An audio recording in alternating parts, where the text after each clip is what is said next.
Good evening, boys and girls. How is everybody today? Today is Wednesday, January 29th, 2014. Captain's log, stardate, blah, blah, blah. And today's thought of the day is on the size of the universe. Whether or not it has an edge to it, how big the universe itself actually is, and the Big Bang. Because a lot of people seem to have misconceptions about this. To start off with, the size of the universe, we have to be clear about what we're talking about.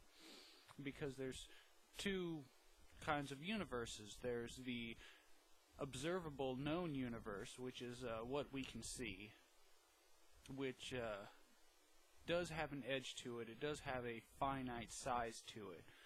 But that size is constantly being expanded outwards because we, as technology grows, can see more and more and more and more.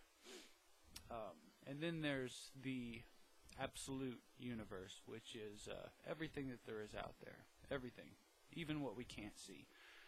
Which mathematically does not have an edge to it. It is infinite in size. And even if it wasn't infinite in size, we would never know because we would never be able to reach the edge of it. Physically speaking, we would never be able to see the edge of it.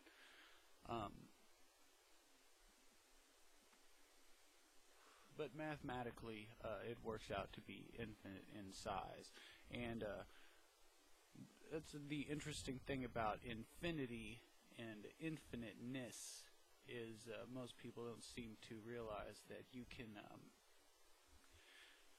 take say you've got a gas tank in your car that is infinitely large, and you fill it with an infinite amount of gasoline.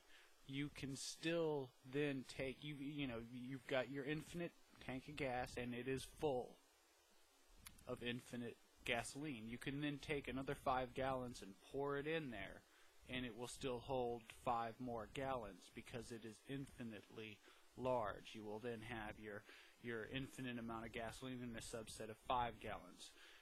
You can even fit 2 infinitely large amounts of gasoline inside that single infinitely large gas tank because it is infinite. It has no end.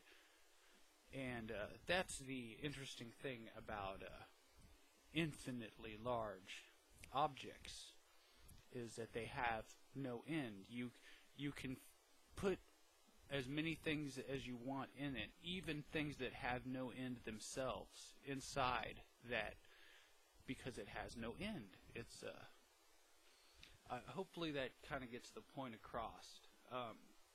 So the universe itself, the absolute universe, is infinitely large. It has no end. And even if we put more in it, it wouldn't fill the universe up because it's infinite. Even if we put everything that there is in there and more, it would still not fill it up because it is infinite in space. About the Big Bang, when most people think about the Big Bang, and I blame this mostly on the Discovery Channel and such stuff like that, who use animations that show a sort of explosion, like when you set off a firecracker. You know, you set off a firecracker and it blows up, and you see little pieces of paper go off, and gunpowder goes off, you know, and if you think about it like that, you know, if you think about the Big Bang like that, it's not like that at all. It didn't. If you were to try to trace the Big Bang back to a central starting point, you would not be able to do it because the Big Bang did not happen at a central starting point. It happened everywhere. When they say originally everything was condensed down to a single point and then the Big Bang happened, what they mean is everything was condensed down to a single point, but we're still kind of in that singularity, in that point. It's not that the Big Bang happened and matter and atoms and everything started getting flung out everywhere, because we wouldn't have this even placement that we have if that were to have happened. Right now, if you look out and you were to measure the amount of matter and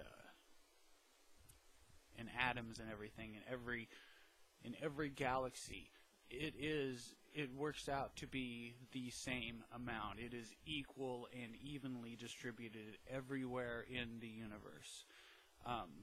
So what happened really was everything was condensed down to a single point, but then the Big Bang happened and the fabric of space itself started expanding. It's not that matter got shot out all over the place, boom. It's more like boom, and the fabric of space started expanding. So originally there was no space between everything. Think about it like this: if you were to take on a sheet of paper and draw a circle and fill it in. Now inside that sheet of paper, you can imagine that all that's filled in, that little dot there that's filled in, is the singularity, and it's made up of infinite amounts of little dots. They're just all pressed so tightly together that there's no space between the dots. Now, when the Big Bang happened, that sheet of paper started expanding. Thus, the amount of space between those dots in that circle started getting further and further apart. And that's what they mean by the universe is expanding. It's not that we're really getting bigger per se. It's that the piece of paper that the universe is drawn on is getting bigger, and that causes galaxies to get farther apart. That causes the expansion of the universe, because the fabric that the universe is on is getting bigger in itself. And hopefully that helps clear a few things up, because most people seem to have it wrong and think that the Big Bang happened and it just shot matter out all over the place like a giant cosmic cum shot, but that's not really what happened. The Big Bang happened everywhere. We are still in that singularity, kind of. It's just that singularity has grown outwards. The fabric that singularity was drawn on is expanding, and thus there is more space in between things, so it's not a singularity anymore. Hopefully that makes sense.